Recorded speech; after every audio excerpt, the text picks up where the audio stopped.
परमात्मने नमः। श्री रामचरितमानस अध्याय अयोध्या कांड, पेज नंबर 399 आगे।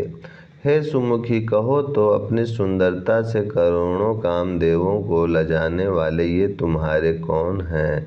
उनकी ऐसी प्रेममय सुंदर वाणी सुनकर सीता जी सकुचा गईं और मन ही मन मुस्कुराईं। उत्तम गौरवर्ण वाली सीता जी उनको देखकर संकोचवश पृथ्वी की ओर देखती हैं। वे दोनों ओर के संकोच से सकुचा रही हैं, अर्थात न बताने में ग्राम की स्त्रियों को दुख होने का संकोच है और बताने में लज्जा रूप संकोच। हिरण के बच्चे के सदृश नेत्रों वाली और कोकिल किसी वाणी वाली सीता जी सकुचा कर प्रेम सहित मधुर वचन बोली। ये जो सहज स्वभाव सुंदर और गोरे शरीर के हैं, उनका नाम लक्ष्मण है। ये मेरे छोटे देवर हैं। फिर सीता जी ने लज्जावश अपने चंद्रमुख को आंचल से ढककर और प्रियतम श्री राम जी की ओर निहार कर भौवें टेढ़ी करके खंजन पक्षी के से सुंदर नेत्रों को तिरछा करके सीता जी ने इशारे से उन्हें कहा कि ये श्री रामचंद्र जी मेरे पति हैं। यह जानकर गांव की सब युवती स्त्रियां इस प्रकार आनंदित हुई मानो कंगालों ने धन की राशियां लूट ली हो। वे अत्यंत प्रेम से सीता जी के पैरों पकड़कर बहुत प्रकार से आशीष देती हैं, शुभ कामना करती हैं कि जब तक शेष जी के सिर पर पृथ्वी रहे तब तक तुम सदा सुहागिनी बनी रहो और पार्वती जी के समान अपने पति की प्यारी हो। हे देवी, हम पर कृपा न छोड़ना, बनाए रखना, हम बार बार हाथ जोड़कर विनती करती हैं, जिसमें आप फिर इसी रास्ते से लौटें और हमें अपनी दासी जानकर दर्शन दें।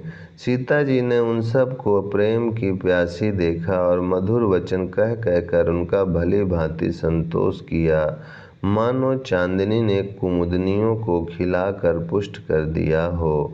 उसी समय श्री रामचंद्र जी का रुख जानकर लक्ष्मण जी ने कोमल वाणी से लोगों से रास्ता पूछा। यह सुनते ही स्त्री पुरुष दुखी हो गए, उनके शरीर पुलकित हो गए और नेत्रों में वियोग की संभावना से प्रेम का जल भर आया। उनका आनंद मिट गया और मन ऐसे उदास हो गया मानो विधाता दो ही दी हुई संपत्ति छीन लेता हो।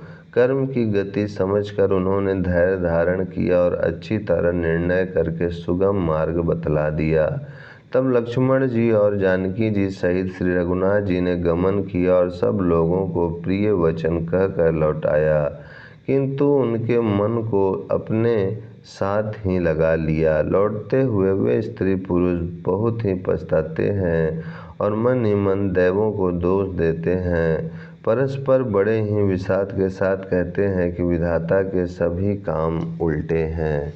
वह विधाता बिल्कुल निरंकुश, स्वतंत्र, निर्दय और निडर है, जिसने चंद्रमा को रोगी, घटने बढ़ने वाला और कलंकी बनाया, कल्प वृक्ष को पेड़ और समुद्र को खारा बनाया। उसी ने इन राजकुमारों को वन में भेजा है। जब विधाता ने इनको वनवास दिया है तब उसने भोग विलास व्यर्थ ही बनाए। जब ये बिना जूते के नंगे ही पैरों रास्ते में चल रहे हैं तब विधाता ने को वाहन सांवरियां व्यर्थ ही रचे।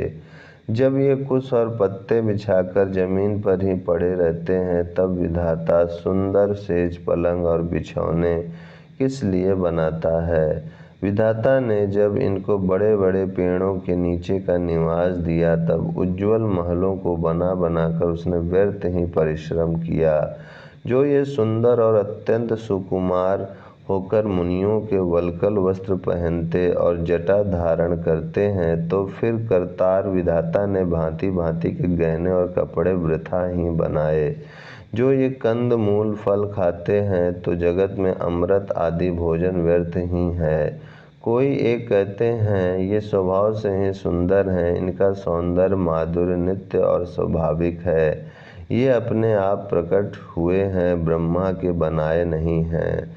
हमारे कानों, नेत्रों और मन के द्वारा अनुभव में आने वाली विधाता की करनी को जहाँ तक वेदों ने वर्णन करके कहा है, वहाँ तक 14 लोकों में ढूंढो देखो, ऐसे पुरुष और ऐसी स्त्रियाँ कहाँ हैं?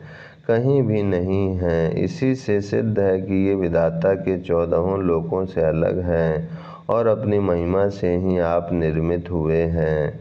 इन्हें देखकर विधाता का मन अनुरक्त मुग्ध हो गया है। तब वह भी इन्हीं की उपमा के योग दूसरे स्त्री पुरुष बनाने लगा। उसने बहुत परिश्रम किया, परंतु कोई उसकी अटकल में ही नहीं आए, पूरे नहीं उतरे। इसी ईर्ष्या के मारे उसने इनको जंगल में लाकर छिपा दिया है।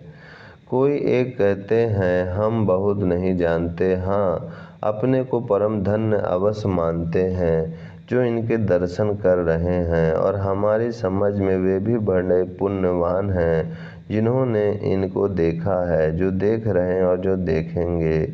इस प्रकार प्रिय वचन कह कहकर सब नेत्रों में प्रेमाश्रुओं का जल भर लेते हैं और कहते हैं कि ये अत्यंत सुकुमार शरीर वाले दुर्गम कठिन मार्ग में कैसे चलेंगे। स्त्रियां स्नेहवश विकल हो जाती हैं, मानो संध्या के समय चकवी भावी वियोग की पीड़ा से सोह रही हो, दुखी हो रही हो। इनके चरण कमलों को कोमल तथा मार्ग को कठोर जानकर वे व्यथित हृदय से उत्तम वाणी कहती हैं। इनके कोमल और लाल लाल चरणों तलवों को छूते ही पृथ्वी वैसे ही सकुचा जाती है जैसे हमारे हृदय सकुचा रहे हैं। जगदीश्वर ने यदि इन्हें वनवास ही दिया तो सारे रास्ते को पुष्पमय क्यों नहीं बना दिया। यदि ब्रह्मा से मांगे मिले तो हे सखी, हम तो उनसे मांग कर इन्हें अपनी आँखों में ही रखें। जो स्त्री पुरुष इस अवसर पर नहीं आए वे श्री सीताराम जी को नहीं देख सके। उनके सौंदर्य को सुनकर वे व्याकुल होकर पूछते हैं कि भाई अब तक वे कहाँ तक गए होंगे, और जो समर्थ हैं वे दौड़ते हुए जाकर उनके दर्शन कर लेते हैं और जन्म का परम फल पाकर विशेष आनंदित होकर लौटते हैं। गर्भवती, प्रसूता आदि अबला स्त्रियां, बच्चे और बूढ़े दर्शन न पाने से हाथ मलते और पछताते हैं। इस प्रकार जहाँ जहाँ श्री रामचंद्र जी जाते हैं वहाँ वहाँ लोग प्रेम के वश में हो जाते हैं। ओम शांति शांति शांति।